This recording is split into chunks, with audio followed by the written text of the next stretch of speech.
The Behind the Ears podcast crew would like to thank the following sponsors for their generous support.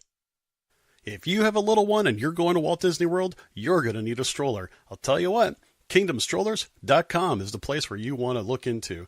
I'll tell you, I've destroyed my fair share of strollers while at Walt Disney World, and those things are not cheap.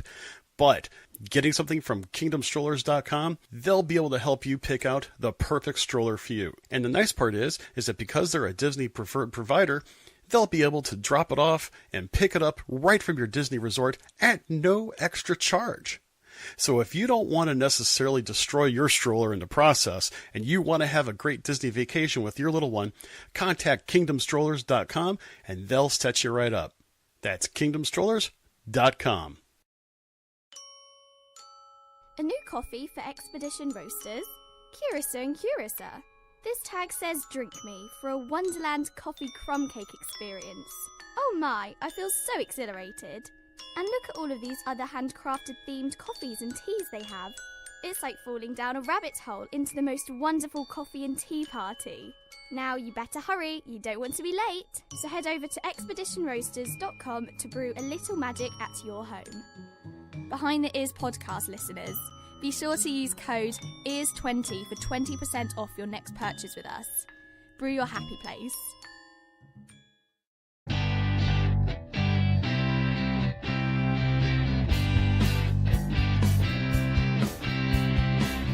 Coming to you live from our studios on the East Coast and in the Midwest, it's the Behind the Ears podcast, because everybody does Disney differently.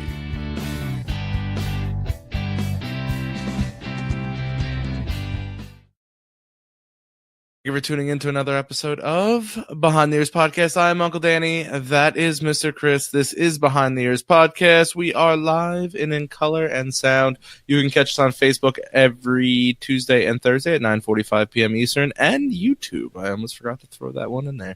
So, sir, how are you? Oh, I'm doing really good. I mean, this has been... This, Danny, I got to tell you something, has been a very distracting day to me. It has been a day that I think thousands upon thousands of Star Wars fans that are heading to Star Wars Celebration here in Chicago this weekend, we're all waiting to find out if we won spots for our favorite panels this coming weekend.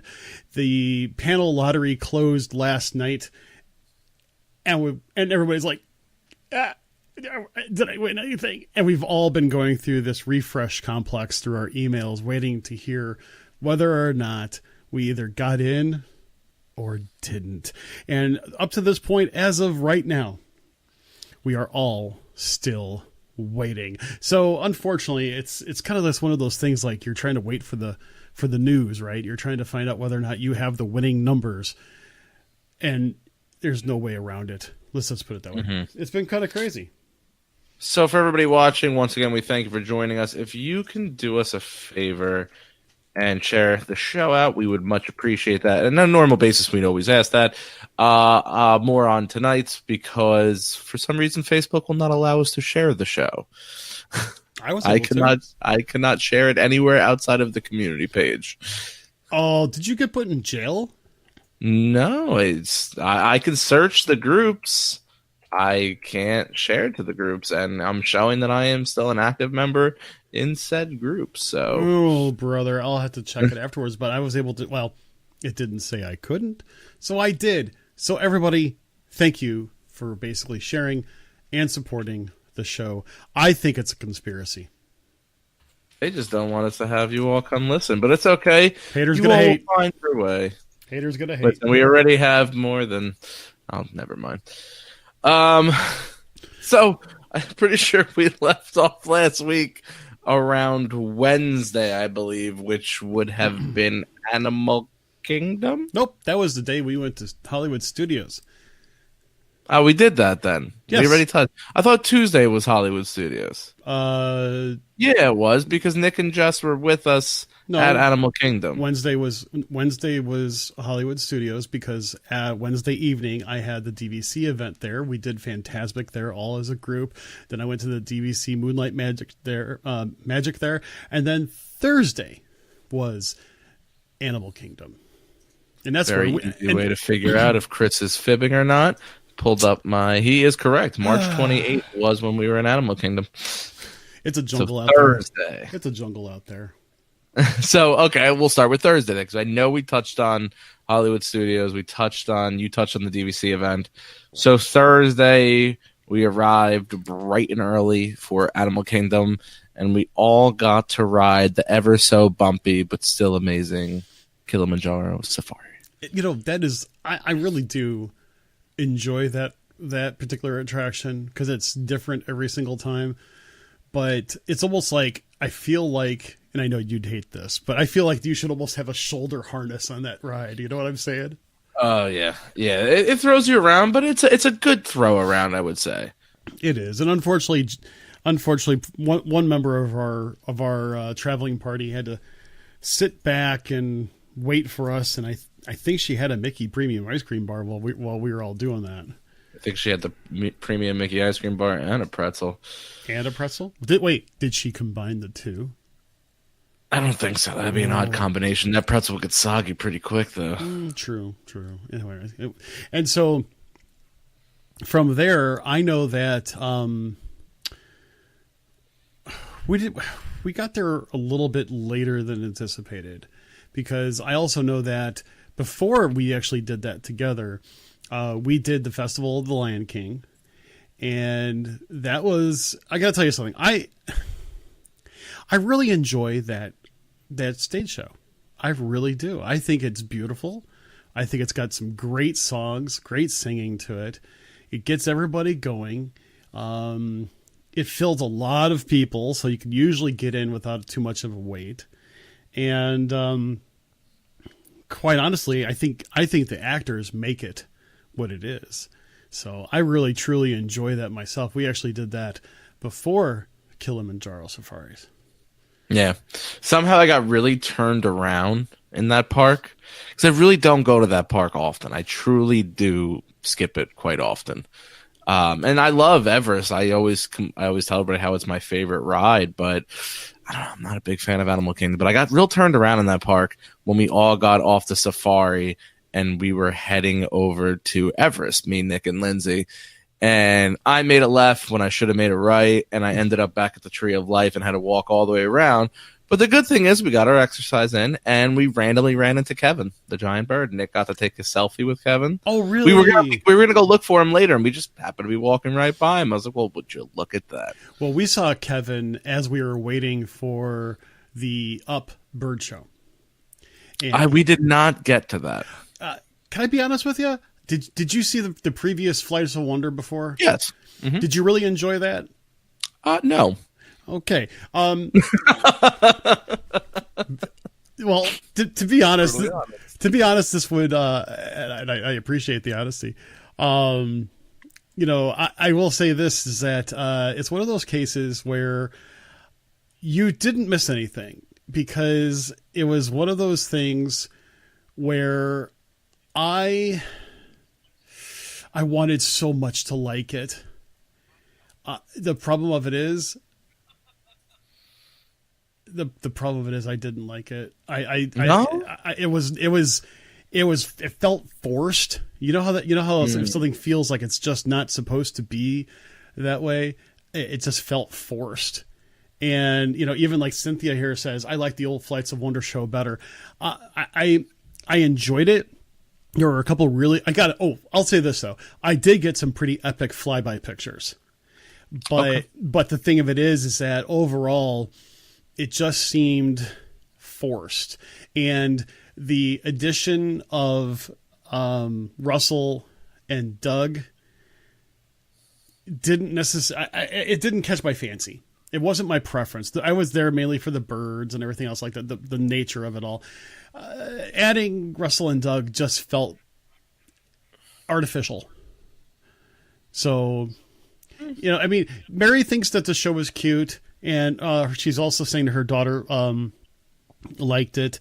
And yes, Beth basically mentioned, her kids liked it, and it was a nice break to sit down, which ain't that the truth? It was. It really is. It's nice, and Wendy basically said, Flights of Wonder was a good show. It's Animal Kingdom. I wish they kept it just this, kept with the theme of just the birds.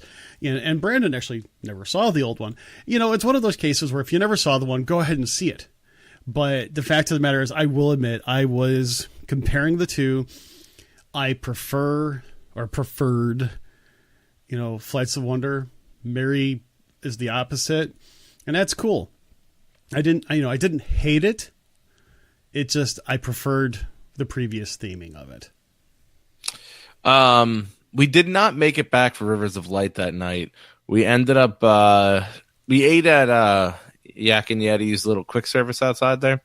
Not very impressed with it, honestly. What did you have?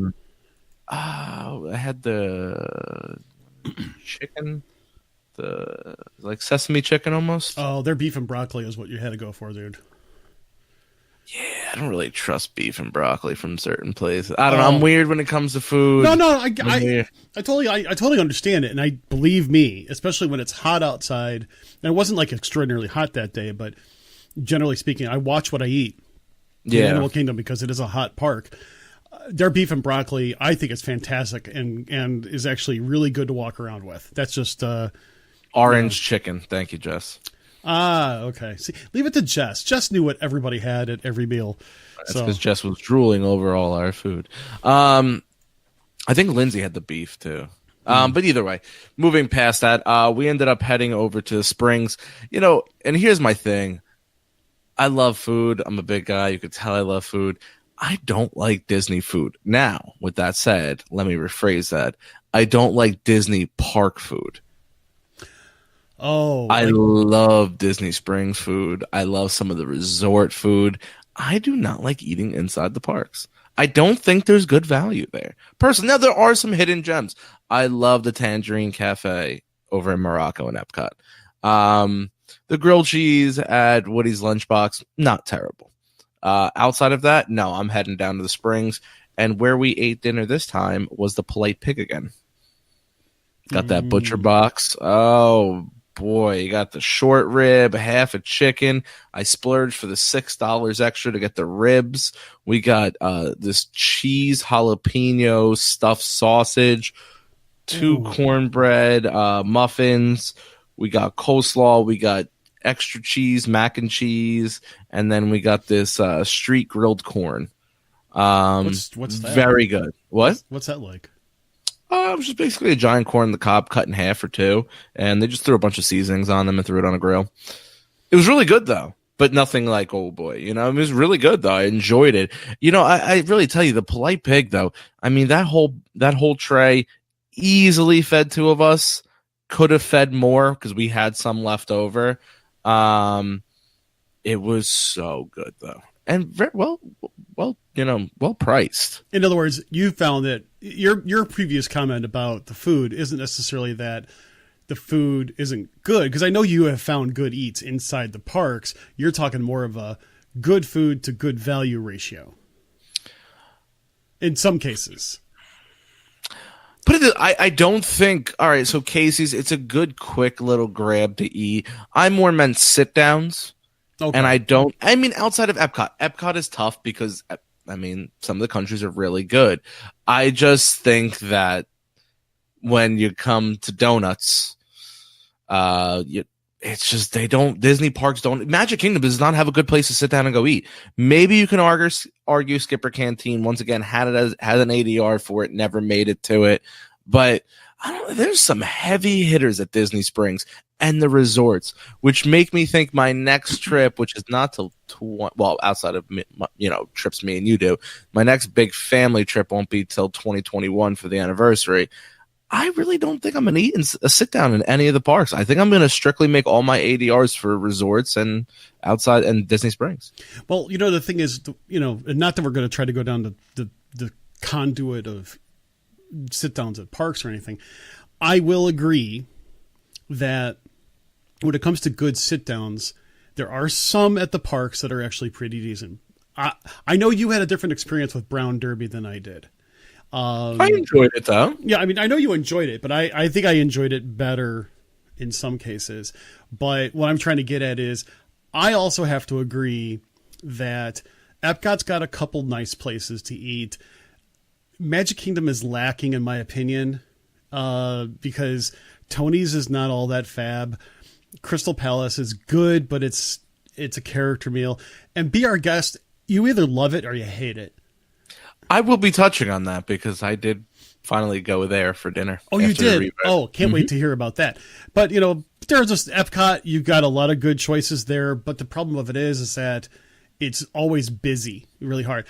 All the places that I've gone for good meals in the last couple trips have been outside the parks. And I will say this, it also includes resorts that border a park, such as Yacht and Beach Club and stuff like that. So I mean, that's just something to take in consideration. And it's just one of those cases where that's our preference. Someone asked, well, what about the corn dog nuggets? Well, of course the corn dog nuggets are great, but we're not talking about, that from a sit down, enjoy a nice meal type of perspective. Yeah, I'm just simply speaking about sit downs. Timothy puts it nicely here. Never really enjoyed the food in the park. I'd much rather sit down at a good restaurant and relax and rather be rushed and have to look around for places to sit. By then, the food gets cold. Very good point, Tim. Yeah, very good. Moving on to which would have been Friday at this point, and you were leaving. I was. And we all decided to meet at Olivia's. Mm-hmm. Now, Olivia's has been something where everybody told me it's this hidden gem. And all the locals go there, and it's big hush-hush. Don't let a lot of the tourists know about it. And you have raved about Olivia's. I have, and I will admit, I've been really looking forward to hearing what you have to say. Because I talked to Jess, because she and Nick were with us, and I asked Jess how she liked it. And she completely was enamored with her meal. She had the banana French toast, and she completely enjoyed it. I had the crab cake, eggs Benedict with key lime sauce and hollandaise sauce, and it was really good, but it was rich. Everybody seemed to enjoy it. Now, Danny, I'm dying to hear what you have to say. I thought it was a mediocre breakfast. What did you have? I thought it was a run-of-the-mill breakfast. What did you have? Egg, sausage, and 3 pancakes. So I got a run-of-the-mill breakfast. So I didn't get a signature meal like the bread pudding French toast. Is that what it was? Or the crab cake eggs Benedict? Banana bread French toast. There we go. It wasn't bad by any stretch. I've had better breakfast at Disney, but once again, it was your basic place. But with that being said, I have to be honest when I say I got a pretty basic meal. So I would go back again. I love the ambiance. We hung around that resort quite a while after you left. We were messing around. We laid down on the hammocks for a little while. We really walked around. We enjoyed the ambiance. It's a beautiful hotel. I don't know if I'd ever stay there, but a very nice place. The restaurant was very clean, very friendly staff. Had Joffrey's coffee, so can't complain. But at the end of the day, yeah, I just thought it was a run-of-the-mill breakfast place. I did forget to tell you something, though. They had a special Joffrey's press pot of coffee. Why didn't you tell me that? You know what? Because I didn't even order it this time. I would have got it. I will tell you this. It rivals up there with the pure Kona press pot over at Kona Cafe. Now, I will tell you this, Danny. At least I will say, and do correct me if I'm wrong, it sounds like you know what you ordered, you got what you ordered, and it sounds like you'd be willing to at least try it again in the future. Oh, absolutely. Okay. Absolutely. Okay. Yeah, it was not a place where I was turned off by the breakfast or I was turned off by the price. Absolutely not. Like I said, it was very clean. The service was fantastic. There wasn't packed in there. I would absolutely try it again. The problem is I see a couple people saying, well, when you go to these restaurants, you got to try their signature meals. Their signature meals didn't tickle my fancy. If it didn't appeal to you, then it would not have been appetizing regardless. Exactly. And I don't want to do that. I'm not going to waste anybody's time nor money or give a bad review. Like Like I said, it was a run of the mill, but to me, a run of the mill works because I don't care about breakfast. Breakfast is just going to fuel me for the beginning of the day. I more care about a sit down dinner. I know Lindsay had the crab something, eggs Benedict. She had what I had. Yeah, and she enjoyed it quite well. I know Jess had the stuffed French toast. She enjoyed it very well. I would have no problem going back there. So I wouldn't say it was bad. I wouldn't say it was good. I'd say it was, once again, I'm going to use this word again. It sounds repetitive, but it was run of the mill. And, the interesting thing is, I will tell you this, for the solo trip for my wife and I, we actually changed our DVC reservation from Saratoga to Old Key West. Not just for Olivia's, but I love that resort. I mean, you sounded like you would actually be interested in staying there for another DVC trip if you found a good deal, maybe found some good rental points or something like that. It's so far away.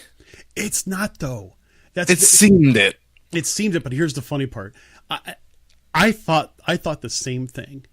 And to be honest, to get to Epcot and to get to Hollywood Studios, those are the two closest parks for it. Animal Kingdom is a very close third, and even Magic Kingdom didn't seem that far away. We found that between Old Key West and what was the other one? We think also in some cases Coronado, it seemed like it was pretty quick to get to different places by bus. And of course, taking the boat to Disney Springs is a nice, relaxing trip. Okay. Yeah, I mean, it was a beautiful resort from what I was able to see. Here's the thing, though. It looked like it was one of those resorts where everything is super, super far away.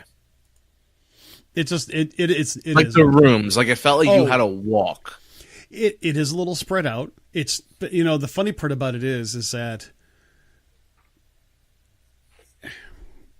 here's the interesting part to it. When it comes to a lot of these different resorts, they are spread out. Values can get spread out. Some of the DVC resorts can get spread out. The only ones that are not really spread out is more along the lines of those that are in like a single building. I just didn't get that deluxe feel from it.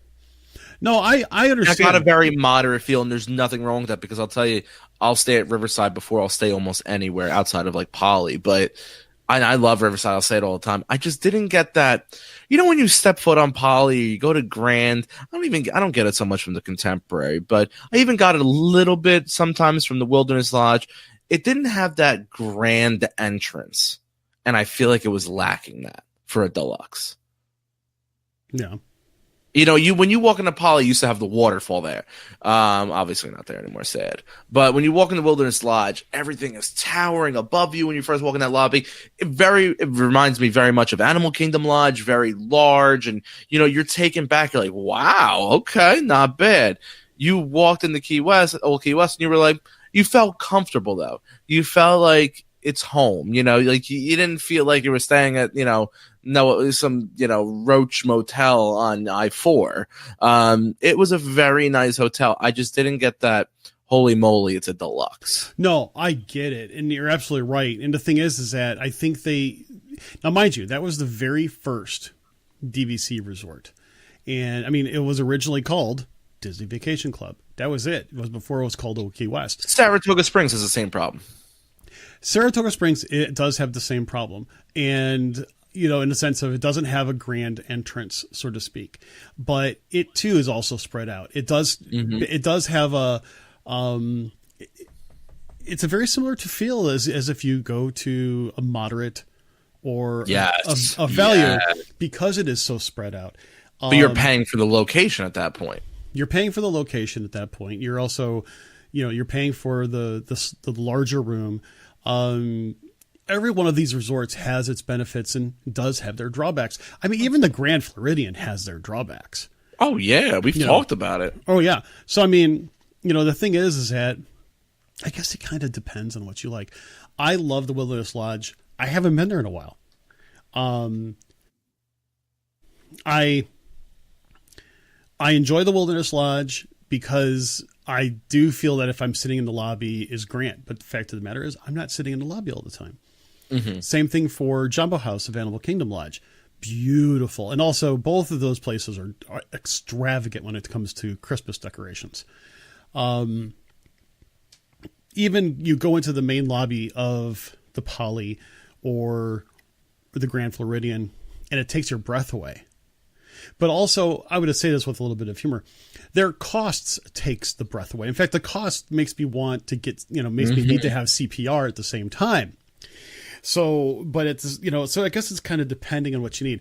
I want a room that is going to be functional, clean, comfy, and relaxing.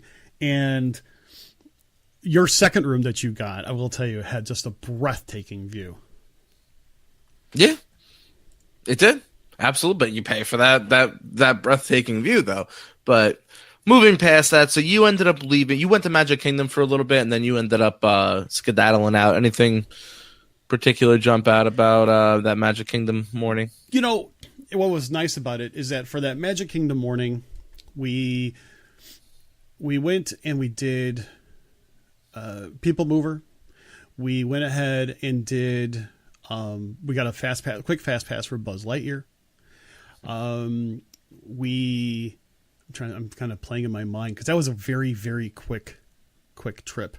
Mm-hmm. We actually did get some Casey's corn dog nuggets, last ditch effort, because I didn't get any the first time. And we mainly enjoyed. We went on teacups. We got a fast pass. Nice. We got a fast pass for teacups. They fit all three of us in one teacup. Oh gosh, that was. I mean, you better have spun that thing off the rails then. No, we couldn't because between all three of us, our knees were jammed against the little thing that you turned. Yeah, you couldn't even move. So it was fighting friction against yourself. Yeah, it was kind of funny. I really didn't want to. I gotta give Steven a shout out here. I met him and his family in line the first time I went to, Magic Kingdom, and first off, Steven, it was so wonderful meeting you and your family. I hope you guys had a great time. But what's funny is that they were in the cars in front of us, and so when we were behind them on Mine Train, and at that last part before they actually tote you all the way in to disembark.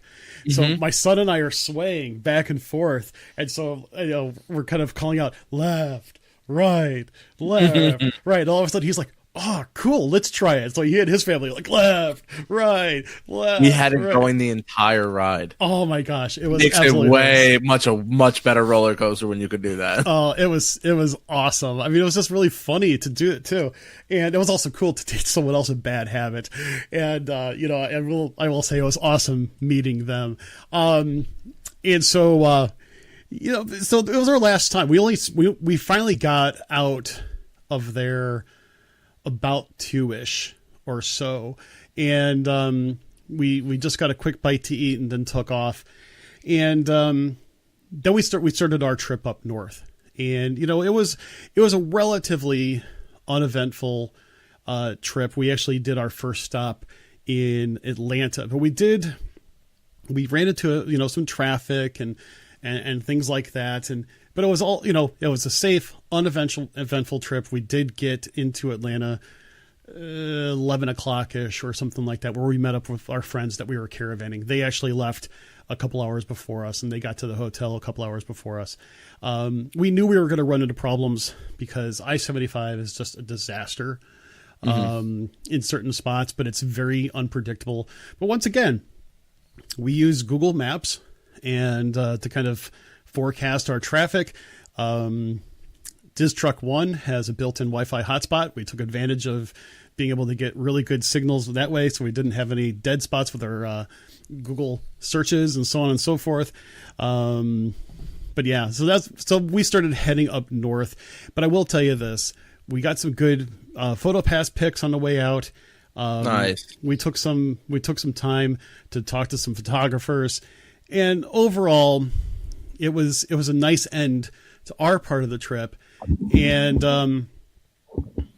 what can I tell you? It was one of those cases where we got into the truck and we said to ourselves, you know what? This was a good trip. And when you can drive away thinking that and not emotionally negative, then you know you had a good trip. And I know I can plan it again. Of course, we were doing exactly that. And it seems like I wasn't the only person that was dealing with traffic and stuff like that. And your friend Rudy, I guess you ran into him. Did you run into him on Friday as well? I mean, I don't know how you miss it. The lights from It's a Small World were just glaring off his forehead. So, basically blinded everybody. Had no choice but to walk right into the ugly guy. But, yeah, I met Rudy from over there, Crazy for Disney podcast. I regret saying anything nice to him. I really do. But, no, it was a good time meeting you, Rudy. It was a pleasure. Time out. Everybody, you have to understand something about Danny and Rudy. They are friends. This is just how they show it. Okay. I don't want anybody to think that Danny is talking smack about Rudy and this, that, and the other, and have some kind of podcast holy war going on. That's not the way it is. We are all friends, and this is just the odd way of showing it. It's kind of like, hey, Danny, bam, hey, how you doing? Hey, Chris, bam. That's just the way we are.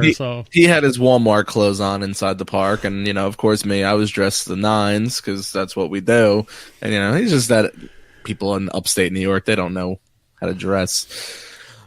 Anyway, let's go back to Thursday. So Chris leaves, and the four of us went on over, and we did Epcot. We wanted to try some of the food out.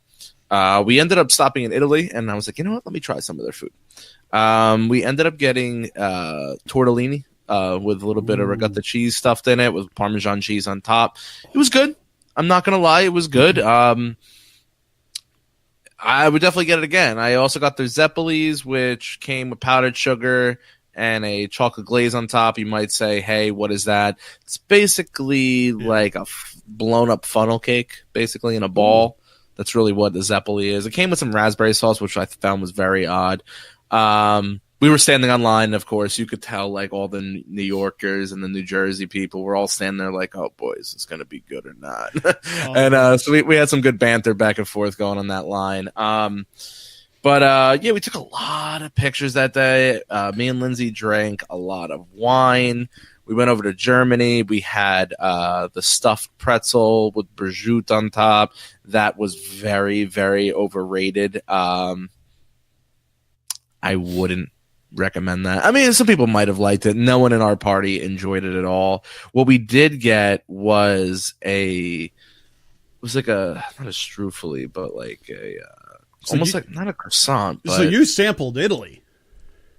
Yeah, well, this was over in France. I got the two things on the I don't know, it had like berries, raspberries, blueberries, and like a jam on top. Forgot what it was, but it was in Germany. It was actually really good. It was like almost like a, what is that thing that's stuffed with cheese? It's like a cannoli. I mean, no. It's not a dessert. It's more of a breakfast. Oh boy, I'm gonna think of it later, but we'll keep moving because I don't want to slow down the show. All right. Nick said he had frushi. He did have frushi. It looked disgusting. He loved it. Don't really agree with him, but hey. I wanted to try the frushi so bad. Darn it. It looked so bad. But, I mean, as long as someone enjoyed it, once again, there's certain things that my stomach just doesn't trust, and that was one of them. Sure. So we brought her over. Oh, Nick also got his first turkey leg on this trip. He enjoyed it. We did the Beverly Challenge with Lindsay. Oh, strudel, thank you. I knew Mary would read your mind, and she did it. I knew that. Thank you, Mary. Jeez, that was going to bother me. We did the Beverly Challenge, and we realized that Lindsay hangs out at the gates of hell because anybody who enjoys Beverly there's a special place for you somewhere. I'm not sure where that is. But did she just like totally do a shot like nothing happened? No, she just took it, and she knew we were filming her, so she knew like something was up, and she took a little sip, and we all like started staring at her, and she took another sip, and I was like, so? She goes, it's not bad. And everybody in the video loses their minds. And she's like, well, it's not good, but she goes, I wouldn't think it was bad. And I contemplated breaking up at that point, but we move forward. I'll tell you this. I'll tell you funny. There is the last time I did Beverly, there was a young man there, and he's trying to play it off like he knows everything, and like I didn't know what was going on. He goes, "You got to try this. You got to try this. You got to try this." I'm like, "Oh, okay. I'll go ahead and try this." I go ahead and I'm like, "Huh, okay." He goes, "Yeah, it's good. It's great. It's great." So I went, I'm like, "Oh yeah, it was great." And he's just looking at me like, "Dude, do you think this is my first rodeo?" I go, "I know what it's all about, and I could hack myself some Beverly." Oh, it was so bad. We got to do some cool stuff that day. We did. We made sure we rode Mission Space. We did Test Track. We did Soarin'. We did Frozen. When you did Test Track, did you do single rider line, or did you actually go through the queue or Fast Pass? No, we went through the Fast Pass. Okay. Yeah. No, we did not do. If you kiss Danny, you can tolerate anything in Beverly. talking to Lindsay in that one. Oh, jeez. Another thing we did then that night, we headed on over to Beaches and Cream. We got a 9:20 reservation. Jess is like, we got to take this reservation, and I'm like, what? What do you mean? Why are we going there so late? So we ended up getting food there. It was the first time I ever got food there. Food's actually pretty good at Beaches and Cream. Their burgers are really good. Yeah. I wouldn't say it was as good as Wilderness Lodge, Geyser Point Burger, but it was good. Nick didn't get on Soarin' or Frozen. Me and Lindsay did. I apologize for that. Why didn't Nick get on Soarin'? They weren't there when we did those two rides. Oh, they weren't okay. They didn't arrive till after. We only did Test Track with him. We got the No Way Jose. Oh, that's my favorite. The chocolate peanut butter. That was in honor of you. Oh, feel the love. It was good, though. It was. I enjoyed it. I'm trying to think.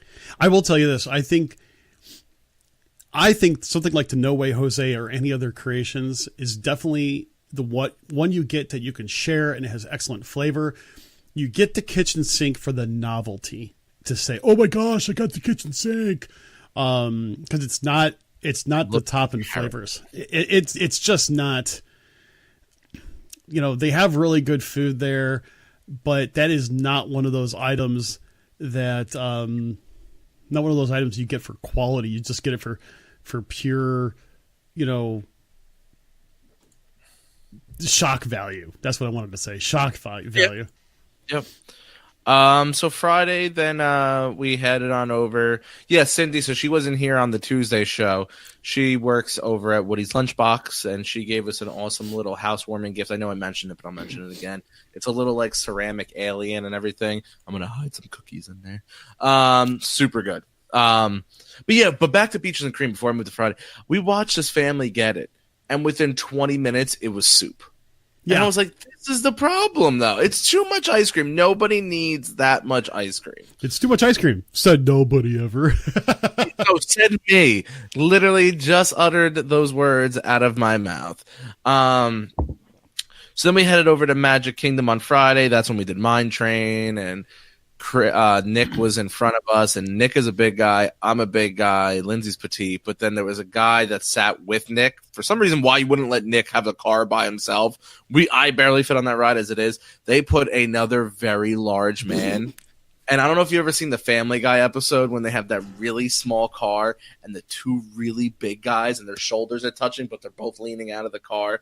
That was literally, I wish I could have got my phone out of my pocket to show, because it was hilarious. But didn't you get like that through Memory Maker on your one of them? Actually, yes, Nick has the picture, and I believe he sent it to me. I will post it to show you that we were three very large men on this ride, and we had that thing rolling. All right, yeah, I'm sorry. I made a mistake, this was on Saturday, not Friday. Friday was pool day.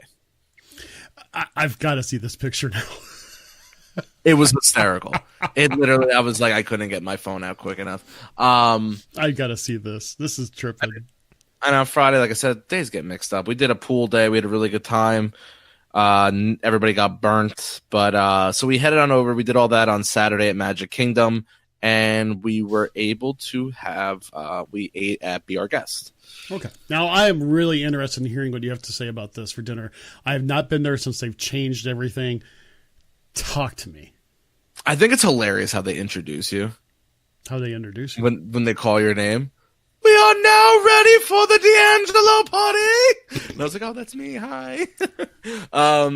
Their process to get you in the building is very odd. You wait in a line to get called. Then they send you onto the bridge. Then you get a text message that sends you to the front door. Then you wait at the front door to be seated. There was just a lot of lines to get into this restaurant. I thought it was a little odd. But when you walk into that ballroom, that is mind-blowing. It is, isn't it? That is very... it takes you back a little bit. You're like, wow.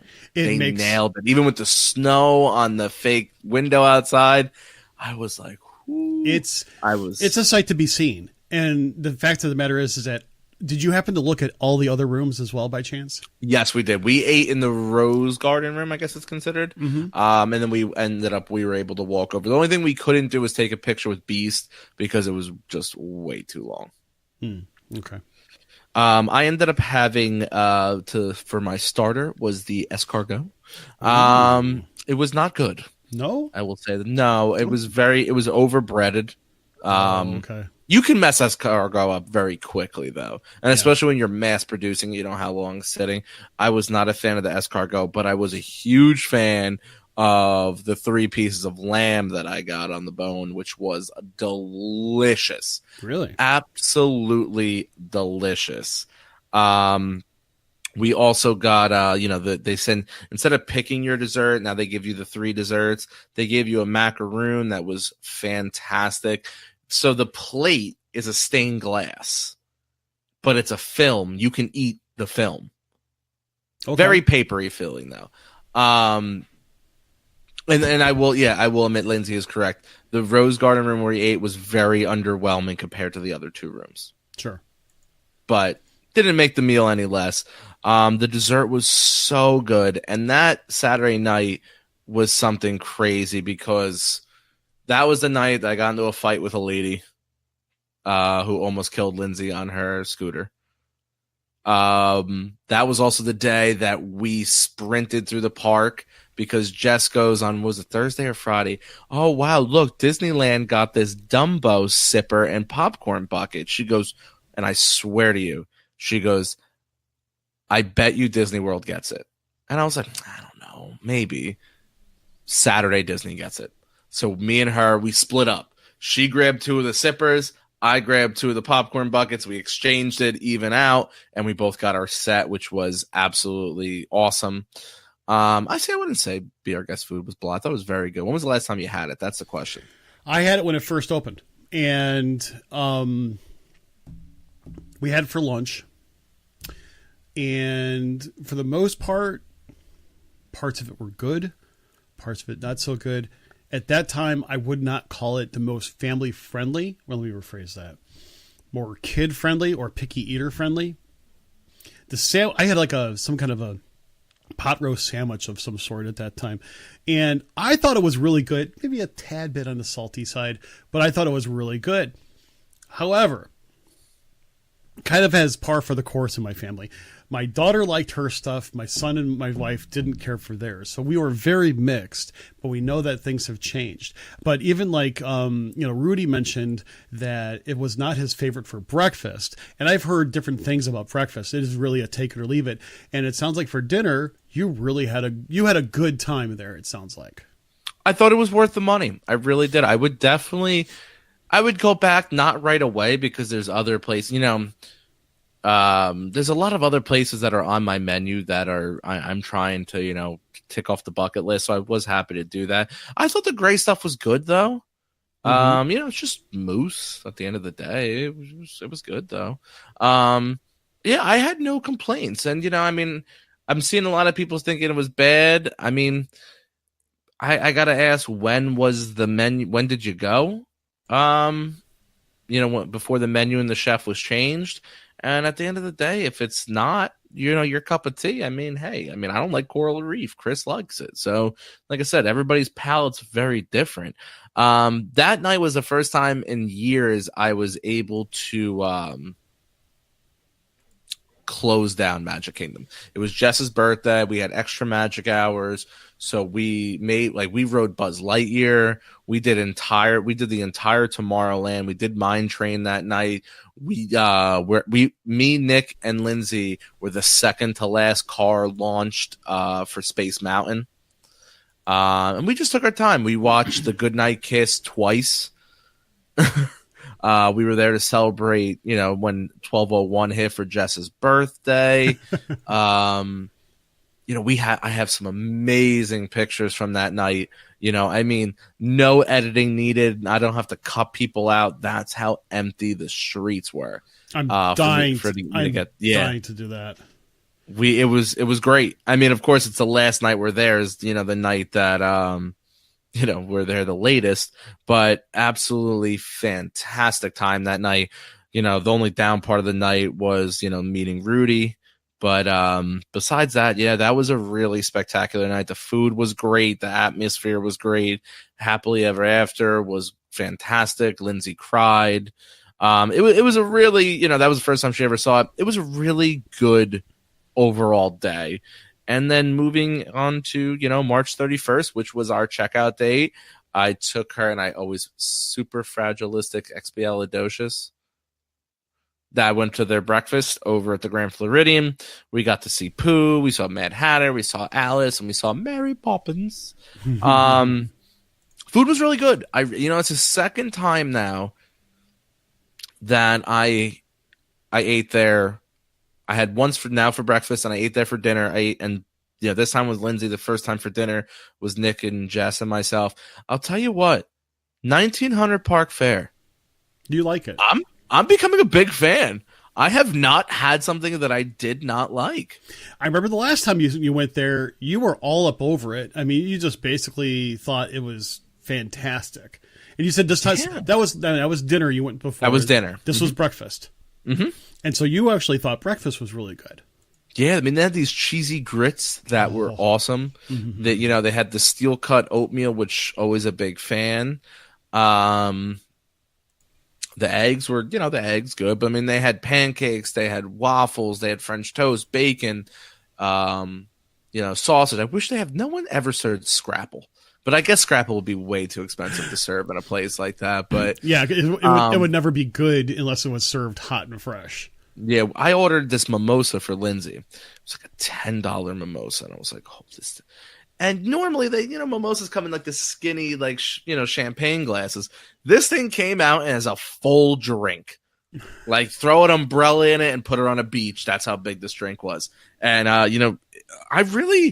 tell you what, it might become a staple for me to start hitting 1900 Park Fair in almost every trip now.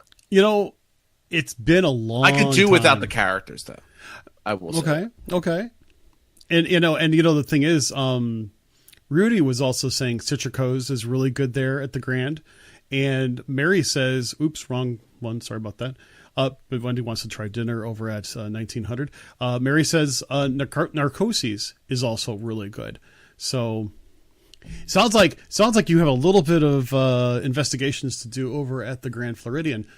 And, Yeah, hey, she wants to stay there next, so I will 2021 trip might be there or Poly, so we'll see what happens. I will tell you this. If you're able to rent points to get a DVC room there, it's probably your best bargain. And I will tell you that those DVC rooms are phenomenal. I just didn't get that hangout vibe at the Grand, though. No, it's not a hangout vibe. There is no real hangout vibe. But I will tell you this. To steal one of your terms, I really felt bougie. Oh, you do. You absolutely do. I've stayed there once, and it was only for 2 nights. I didn't get that vibe. When you can just go one hotel over, have the same convenience of anything you would want, and stay at the Poly where you feel like you could just kick back and just relax at the Poly. See, now I'll go ahead and I'll touch on like what Samara says. Like she mentions, what about Crystal Palace? The thing is that's one of the other character meals that's in that same general area. The fact of the matter is between something like Crystal Palace and even Chef Mickey's, you go for the character interaction. You don't necessarily go for the food. For 1900, you kind of do both. Yeah, like you said, you could probably do without the characters because the food is so good. Breakfast is one of those things where I think you could screw it up really easily. I think you could, if you don't have a good breakfast, you're not going to feel like you got a good value out of that because you're going to pay a premium because you're seeing characters anyway. Rudy is getting something off his bucket list that I am very salty about. And because how they let that trash in that restaurant, I don't understand. No. I mean, look at his shirt. He's wearing a tuxedo shirt. I think my comment is just. No, he's getting to be able to hit up Victoria and Albert's, and that is something that I was telling Lindsay about, and that is something where I will do my darndest to try to get. Kathy and I talked about going to Victoria and Albert's, and somehow we talk ourselves out of it every time. I don't to do what? To go to Victoria's and Albert's. It's just like we both are like, again, it's not, and I'll tell you right now, right off the bat, it's not the money. It simply put, it's not the money. It's a lot of food. It's a lot of food. I mean, it's like, okay, there was like this episode of Life in Pieces last season where it's like, I can't remember the two characters. They go on this meal and they don't realize that it's 28 courses long. Yeah. And by the 17th course, they're like, oh. I feel like that would happen to me at, Victoria and Albert's. And it's like, what was this? I was like, what did I just eat? That was pancreas. Whoa, really? It's something like that. And, I want to basically try to do that. It's one of those things. And now Mary says Chef Mickey's up their game with the brunch. It's been great. I will tell you, I love Chef Mickey still. So yeah, I mean, Danny is bougie with his food. Yeah, Danny, of course, is bougie. It's one of those cases. And like Alex said, you have to try different stuff on vacation. It's not the normal stuff every time. And I think that's what Danny and I both try to do.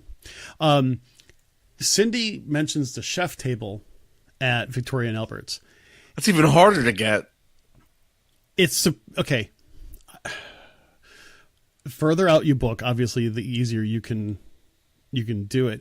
But I've had a friend of mine do it twice, and granted, it's a $500 or $600 endeavor for a couple, easy. Especially if you get wine. How much is it? I'm going to say if you get wine plus your tip and everything else, you're probably talking at least $5 big. For a couple. It's worth it. I'm not upset with it. No. Again, I don't complain about how much it costs, only because I know it's a bucket list item. Okay. I just don't know. We will eventually do it. I will tell you this. We're eventually going to do it. But until then, we are going to do some different things that we don't normally do. And like last year was the first time we've been to the Yachtsman. Loved the Yachtsman.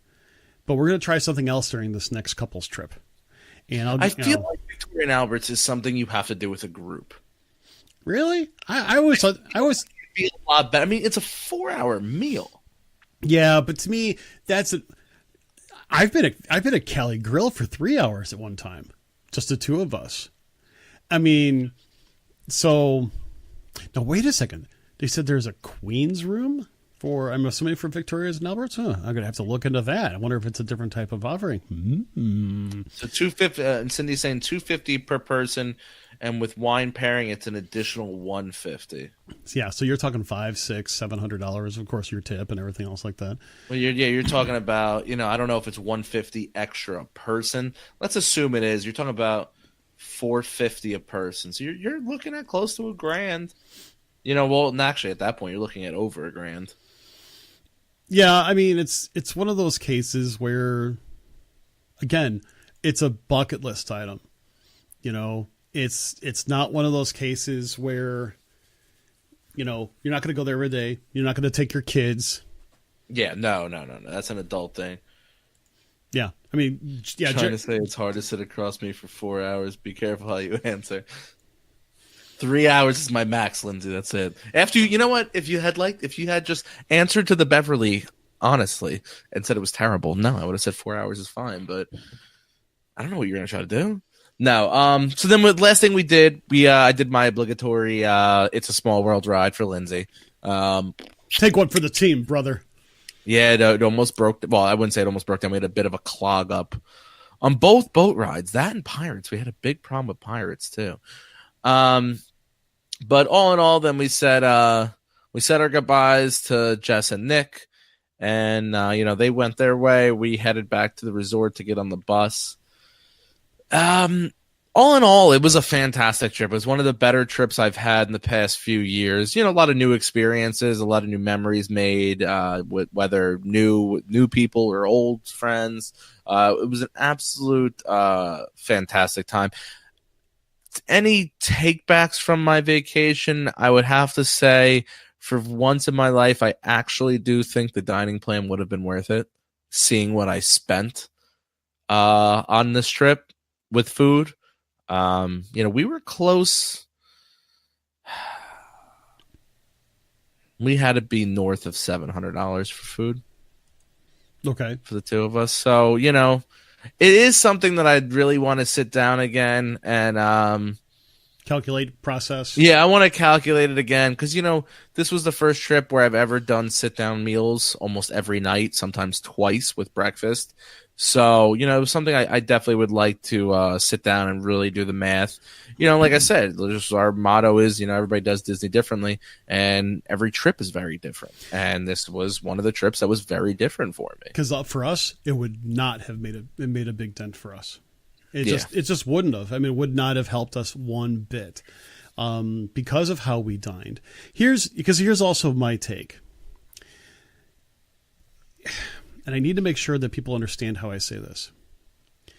When someone asks, is the dining plan worth it? It is never going to be simply a yes or a no answer. It's always going to be it depends answer. And I wish people would, when they're discussing this among any of the many Disney forums out there, to kind of take that into consideration, because what works for you does not always work for everybody else. You had a sit-down dinner virtually every night. And some were 2 credits even. Yeah. And the thing is that for us, the only real sit-downs that we had was breakfast at Olivia's and Yachtsman. And everything else we did something different. And we even dropped the Yachtsman. We never even made it to the Yachtsman. That's right. You told me. I dropped 2 dinners. I dropped the Yachtsman and Skipper Canteen. And I still spent that. Wait, you dropped Skipper Canteen? Yeah, I never made it. Oh, bummer. Yeah. We ended up having a really, really late lunch, and we went back to the room, and we wanted to go. That was the debacle of Illuminations that night. Okay. Yeah. Okay. But yeah, I mean, I definitely catch your drift. I mean, it really kind of depends on what your plans are. For us, it doesn't work anymore. It doesn't. And we dropped Tiffins. Right. Yeah. I remember just mentioning that as well. But we picked a Polite Pig that night, so that was still. But the thing is that because if you're doing a lot of sit downs, you're taking a lot of time to eat. Mm-hmm. And, because you're talking at least an hour and a half at the most, or at the minimum, I should say. John mentions, wouldn't even a basic dining plan still act as a coupon of sorts of your overall dining experience?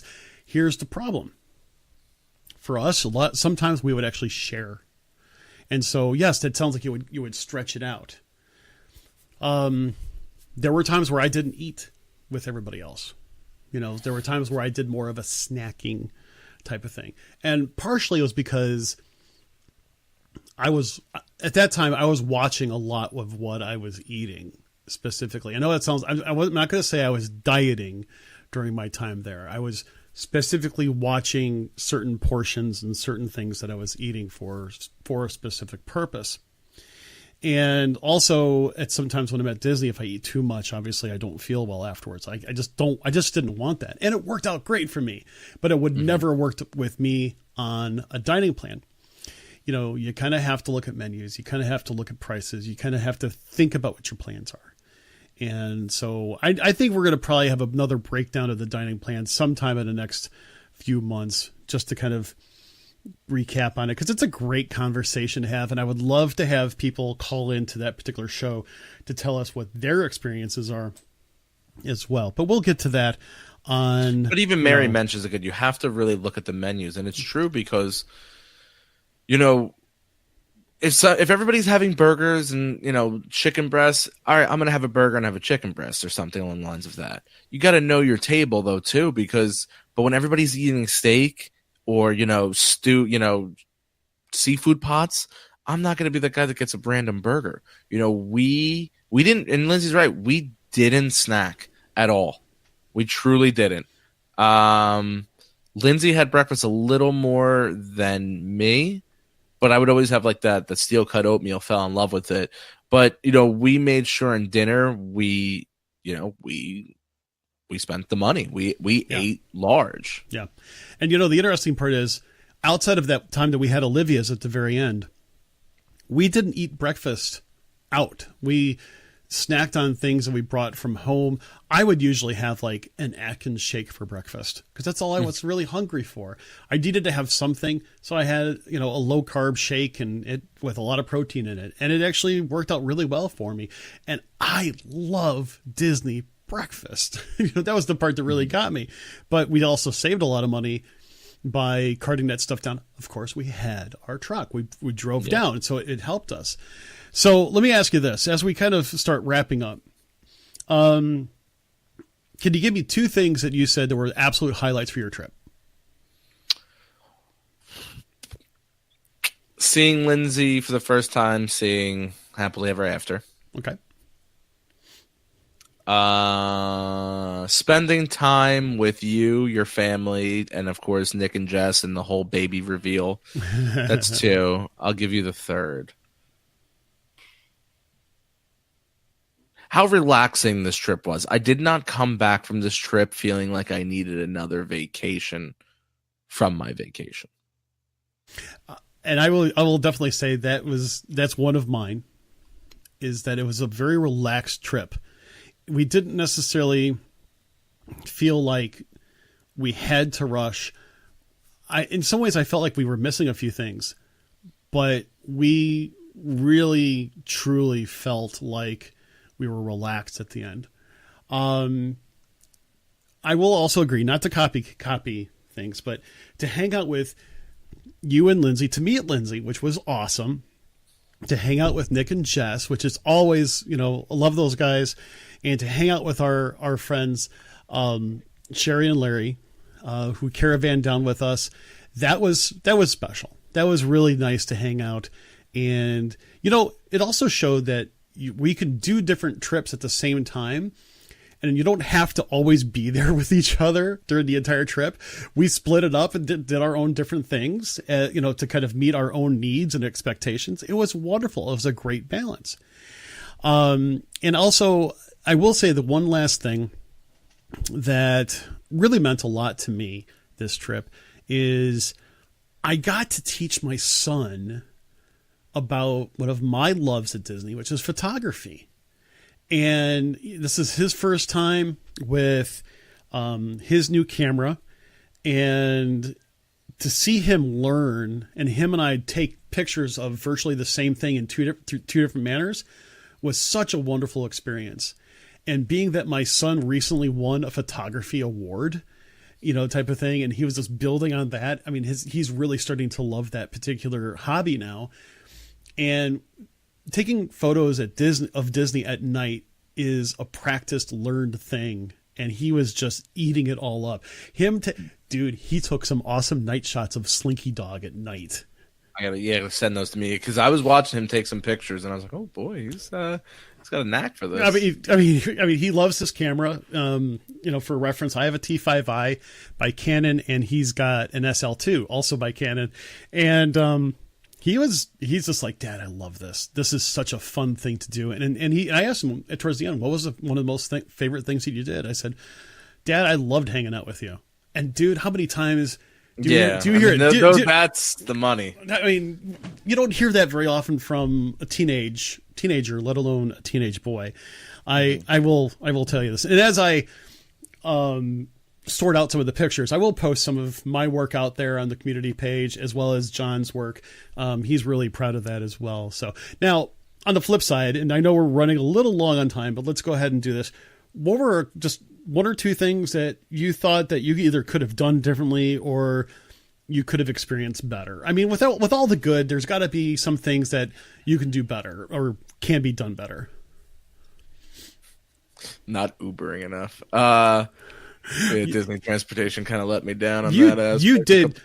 You did get kind of the shaft. I got hosed a few times. You did. I mean, it's just one of those things. You really did get hosed, I will admit. You know, and I'll lump the whole Disney transportation and what was I going to link with that? The crowds. I mean, there's really not much. That's why I want to link it with it, because it's unfair, because, I mean, you can't really plan for it.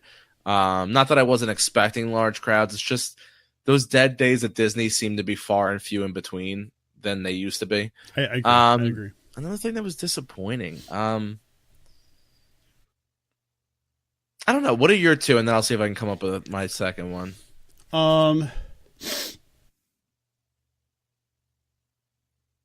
I hit the mute button at the wrong time. Sorry about that. So I'm not going to mention anything about my drive down or drive there, because that was a little bit more stressful than usual. I'm going to add that just as a little aside. It took me 3 hours longer to get down to Disney than it usually does because of factors outside of my control. And the same thing on the way back. I ran into 50-mile-an-hour crosswinds, snow, pouring rain, and everything on the way back. It just, I was white knuckled the last 3 hours of my drive, but that's not one of them. I will say that I don't have anything really big. I think the crowds is one of those things where it's like, because we were relaxed a little bit, we really didn't do rope drop that much. It really caused us to have some problems when it came to, being able to, beat some of the crowds in the morning. That was our fault. It was bad planning, bad execution on our part. I will say that. So I'm going to give a shout out to Brian. He's like, y'all could have made further plans to say hi to me. So we're sorry, Brian. We really are. And it was one of those cases also. Extra magic hours was a disappointment. Oh, yeah. Because we did extra magic hours at Epcot. And it was an evening, and it just seemed like everybody was there. I didn't feel like there was enough of them.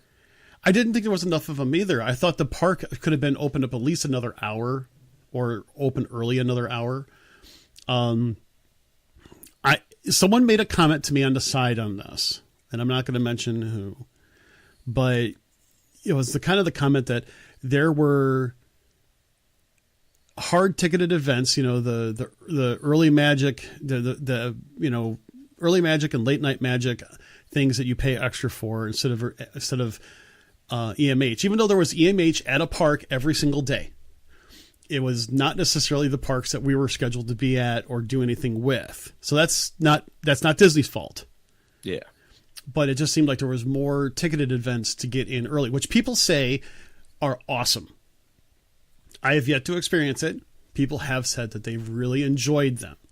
And maybe it's something that you and I may have to consider doing at a later date, or having other people tell us what it's like. But the crowds in of themselves and the extra magic hours just seem to be actually crazy. And outside of that, I had good food experiences. I had good bus, boat, monorail experiences. And I will tell you this, we did a minivan. because my wife asked me nicely.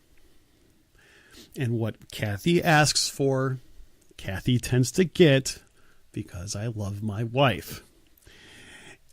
I don't think I will do that again because it was expensive. Yeah, not worth it. No. But I came up with my second one, though. What's your second one? And it just escaped my brain. Not giving myself another pool day. Okay.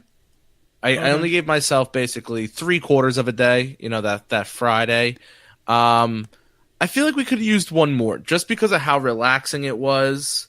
And, I wish that pool day would have started earlier and just really just not planned a single thing and just said, hey, we are going to stay at, the resort all day and then maybe go get a late dinner somewhere and go, out to spring. So I do think next time we'll add that extra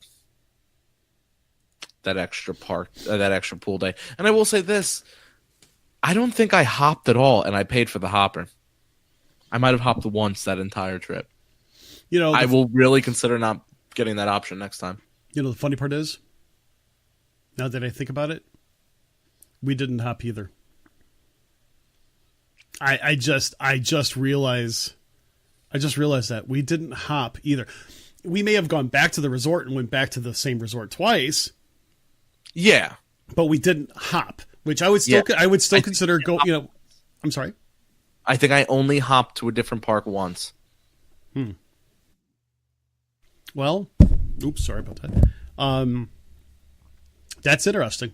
I mean, it's an interesting observation how you did it, and you didn't even, I like doing the hopper, but you kind of have to have your plans dictate whether or not you're actually going to use it. It's usually, I will tell you this, in the summertime, I think it's worth it, and I'll tell you why. Big tour groups. If you see a big tour group stuck at Magic Kingdom, just go to Epcot. It's as simple as that. They won't be there because they'll all go to the one park at one time. Yeah. So yeah, that's my take on it. So your mileage may vary. Taxes not included. Void or prohibited by law. Yeah. Before we wrap up here, just a quick little tidbit of notes. Because I know if I tell you to wait till after, no one's going to wait. This more is referring to our live viewers, not our podcast listeners. I will not be here this upcoming Thursday. I'm preparing my move. I move this Saturday, so the computer will need to start slowly getting dismantled and getting ready for transit. And if you can kind of see behind me, things are off the wall. Things are, getting packed up as we speak. I noticed that. There is a slight chance that I will also not be available on the Tuesday show, depending on when the internet is supposed to be hooked up on Monday, but we all know how that works. So there is a good chance that I will be off for a week, but I am shooting to be back on Tuesday. Chris is gearing up for the Star Wars convention out in Chicago this upcoming weekend. So with him and his media pass, so that is, he might also be a little tied up on Thursday. So I'm sure Chris will try to, do his best to pop in live and do some stuff. No guarantees or anything. So if you don't see us by 9:50 on Thursday, please don't think that we forgot about the show. We just wanted to, make sure everybody is up to date on what's going on. Right. And as for me, and just to let everybody know, and I'll probably be editing all this out for our podcast listeners, but Star Wars Celebration is Thursday through Monday, and I am going to be doing as many live streams as I can, as we're allowed by, allowed by the organization. I know that during the panels and some concert type events, they're not allowing streaming or even audio recording. That's understandable. And I will follow all rules. If someone tells me not to do something, I will certainly not do something. So be prepared for a number of streams over here on YouTube as well as Facebook. Thursday night, if I'm home by then, I will be more than happy to get on and talk about the first day of experience about Star Wars Celebration. However, I have a distinct feeling I am going to either be on the train or in my car coming home during that time, because it's going to be kind of a late night type of thing. We certainly appreciate your support and your understanding as we work through this. Just ask that you enjoy the live streams, and also that as I do live streams for Star Wars Celebration, that you basically share them out, even if you're not a Star Wars fan. It just helps get word out about the show and so on and so forth. I won't be taking any guests while I'm there, because I am sure it's going to be louder than I'll get out, and I don't think I'm going to be able to hear anybody, but we'll just have to see about that. So, and also I see stuff like this and I'm just really, appreciative of that. Thank you, Cindy, for that word of encouragement. I will do my best to have a great time. I keep on hearing everybody saying that it's fantastic. I am a little bit, I'm a little bit nervous, but those of you that have been following my personal vlogs here in preparation for know that my nervousness is starting to fade away to excitement, and I will keep everybody posted. But you know what? You guys are the best listeners in the world, the best viewers in the world. We just are really appreciative of all your support. We are still one of the most largest watched shows on the internet regarding the Disney community. We can't appreciate that more. Okay, as I said, I'll probably edit most of that out. Danny, anything else before we call it a night? I'm good. Take us away. All right. You heard the show, and we hope you want more. Well, feel free to join us over at our social media platforms. Instagram and our Facebook page can be found at Behind the Ears Podcast. Our webpage is behindtheearspodcast.net, and our email is behindtheearspodcast@gmail.com. And our Twitter handle is @BehindTheEarsPC. And come and join the conversation about all things Disney over at the WDW community page. Don't forget to rate and review the show over at iTunes or Apple Podcasts, as it really helps us get the word out about the show. Also, don't forget to subscribe to the show on iTunes or Apple Podcasts or the Podbean app. Also, you can listen to us on Stitcher Radio, iHeartRadio, TuneIn Radio, and via Alexa and Google Home.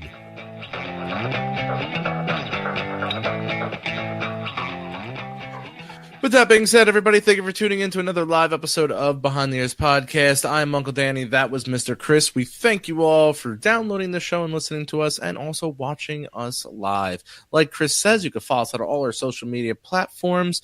Trisha would kill me if I didn't mention it. Please go over and join the WDW Community Facebook page, where we have 4,000 members strong, and it is a non-drama site, so keep your drama at home. Once again, like I said, possibly no show Thursday, but we will definitely be back on Tuesday to kick the ball and get everything back on track. We know there's some news that popped up this week, but nothing pressing that we can't either post in the community and talk about it on Tuesday. With that being said, I hope you all have a safe and wonderful weekend. All of the above. I hear it's good weather in most of the country. Unless you're in Minneapolis, I hear you guys are getting like 2 feet of snow. So go make a snowman. With that being said, guys, have a safe and wonderful time. We appreciate all the love. I am Uncle Danny. Until next week, toodaloo. And I'm Mr. Chris. Thanks, everybody, for joining us. Really, this has been a great conversation. We hope that you enjoyed us sharing a little bit about our trips. And I'll tell you what, until we meet again, we hope you have an absolutely magical day. Take care.